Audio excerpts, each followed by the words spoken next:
எல்லாம் சொல்லிட்டு அப்படியே அவனை வருங்கால ஜனாதிபதி சொல்லிரு, உன்னோட அது பிரதிபலனை அளந்து விடுவாய். ஐயா சாமி, நான் என்னமோ அவனை வந்துட்டு அடுத்த ஜனாதிபதி எலெக்ஷன்ல நிக்க வைக்கிற மாதிரியும், நான் சொன்ன உடனே நீங்க எல்லாரும் போய் ஓட்டு போடுற மாதிரி சொல்றீங்க. நீங்க ரொம்ப கலாய்க்கிறீங்கன்னு தெரியுது. இது பாலாவை கலாய்க்கிறீங்களா என்ன கலாய்க்கிறீங்களான்னு தெரியல. இனிவே உதவி செய்யணும்னா கண்டிப்பா எல்லாத்தையும் கடந்து போய் தான் ஆக வேண்டியதா இருக்கு. பாலா, உங்களுக்கு நிறைய மனதைரியம் வேண்டும். என் கமெண்ட் படிக்கும் போதே எனக்கு மனதைரியம் இல்லை. உங்களுக்கு என்னன்னு வந்துச்சுன்னு எனக்கும் தெரியல.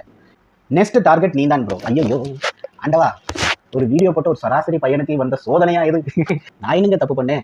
அவன் மீது இருக்கக்கூடிய ஒரு சிறு நியாயத்தை உலகத்துக்கு தெரியப்படுத்தினேன். தலைவா, நீங்க எவ்வளவு பணம் வாங்குனீங்க? கேட்டதுக்கு அப்புறம் கூட 10 பைசா கொடுக்கலையேங்கிற வேதனை தான். பாலா அந்த வார்த்தையை நான் சொல்ல விரும்பல. நான் மறுபடியும் சொல்றேன், நீங்க உமாபதியை மட்டும் இல்ல, பாலாவை எதிர்க்கக்கூடிய யாராக இருந்தாலும் சரி, அவங்களை என் கமெண்ட்ல நீங்க பதிவிடும் போது நாகரிகமாக பேச வேண்டும்ங்கிறத நான் பல இடத்துல வந்துட்டு தெரியப்படுத்தியிருக்கேன். இந்த மாதிரியான வார்த்தைகள் எல்லாம் தயவு செஞ்சு வேண்டாம். நம்ம எவ்வளவு டீசெண்டா இருக்கமோ அதை பொறுத்துதான் எதிர்காலம் அவ்வளவு டீசெண்டா அமையும். நம்மளே சரியில்லை, நம்ம வார்த்தையே சரியில்லைன்னா எதிர்காலம் எப்படி நல்லா அமையும்?